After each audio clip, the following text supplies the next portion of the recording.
Assalamualaikum warahmatullahi wabarakatuh. Halo anak-anak, berjumpa lagi dengan Ibu Islamina Syam. Hari ini kita akan belajar pendidikan agama Islam, khususnya pada materi beriman kepada kitab-kitab Allah. Pada hari ini ada beberapa hal yang kita akan pelajari. Pertama, menjelaskan pengertian beriman kepada kitab-kitab Allah. Yang kedua, menyebutkan nama-nama kitab-kitab Allah. Yang ketiga, menjelaskan hikmah beriman kepada kitab-kitab Allah. Untuk lebih jelasnya, marilah kita simak video berikut ini. Arti iman kepada kitab-kitab Allah Subhanahu wa taala. Iman kepada kitab-kitab Allah Subhanahu wa taala artinya meyakini dan membenarkan terhadap kitab yang diturunkan oleh Allah Subhanahu wa taala kepada para nabi dan rasulnya. Iman kepada kitab Allah Subhanahu wa taala meliputi beriman kepada seluruh kitab Allah Subhanahu wa taala yang diturunkan sebelum Al-Qur'an, yaitu Taurat, Zabur, Injil, dan Suhuf. Adapun nabi yang telah menerima wahyu berupa suhuf adalah sebagai berikut. 1.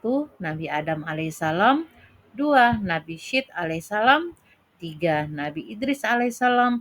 4. Nabi Ibrahim alaihissalam. Dan 5. Nabi Musa alaihissalam. Isi-isi pokok kitab Allah Subhanahu wa taala. Isi kitab-kitab Allah Subhanahu wa taala yang diturunkan kepada para nabi dan rasul mencakup beberapa hal, antara lain sebagai berikut. Akidah, mengesahkan Allah Subhanahu wa taala, syariat, ketentuan dalam kehidupan berupa perintah dan larangan bagi umat manusia, akhlak, cara bersikap dan bertindak kepada Allah Subhanahu wa taala serta kepada sesama, janji pahala dan ancaman siksa kepada umat manusia, kisah umat terdahulu, dan informasi tentang ilmu yang perlu dikembangkan oleh manusia. Kitab Taurat. Isi pokok kitab Taurat dikenalkan dengan 10 hukum, Ten Commandment, atau 10 firman yang diterima Nabi Musa alaihissalam sebagai berikut.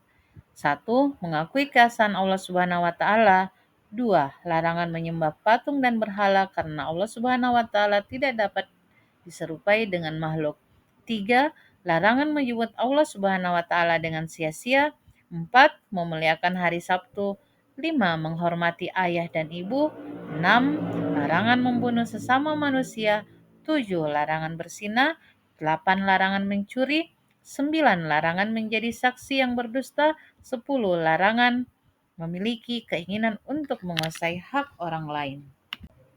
Kitab Sabur yang diwahyukan kepada Nabi Daud alaihissalam.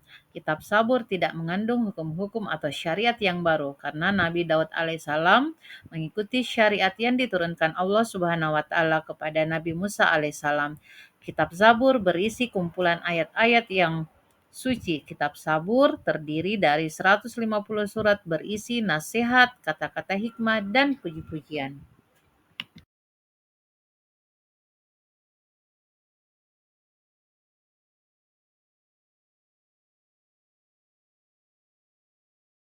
Cara beriman kepada kitab-kitab Allah Subhanahu wa taala.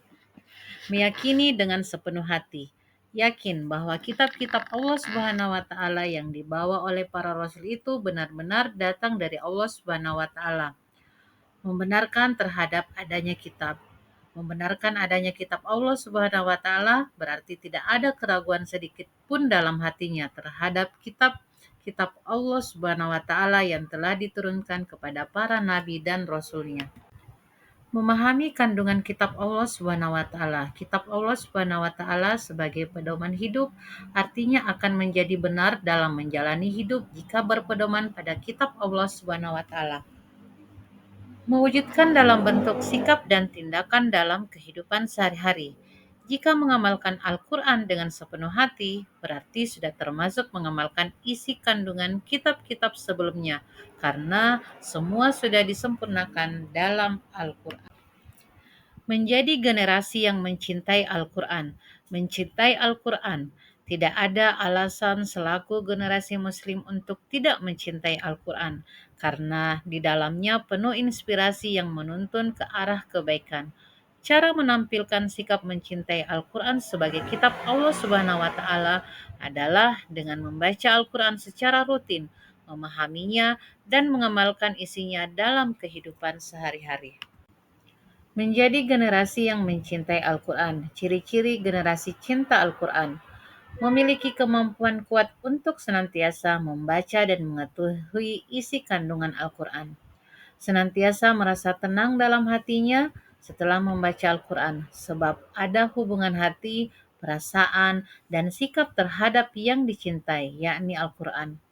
Dapat menjadikan Al-Quran sebagai sahabat hati yang setiap waktu akan menjaga dan mengingatkan untuk senantiasa menjaga diri dalam kebaikan.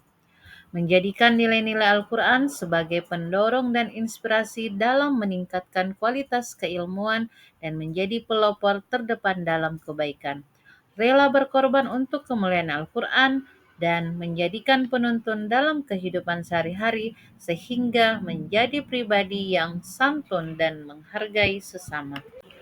Hikmah beriman kepada kitab Allah Subhanahu wa Ta'ala. Pertama, mengetahui perhatian dan kasih sayang Allah Subhanahu wa Ta'ala terhadap para hambanya dengan menurunkan kitab kepada umat manusia sebagai petunjuk. Kedua, mengetahui syariat dan pedoman hidup yang diperintahkan Allah Subhanahu wa Ta'ala.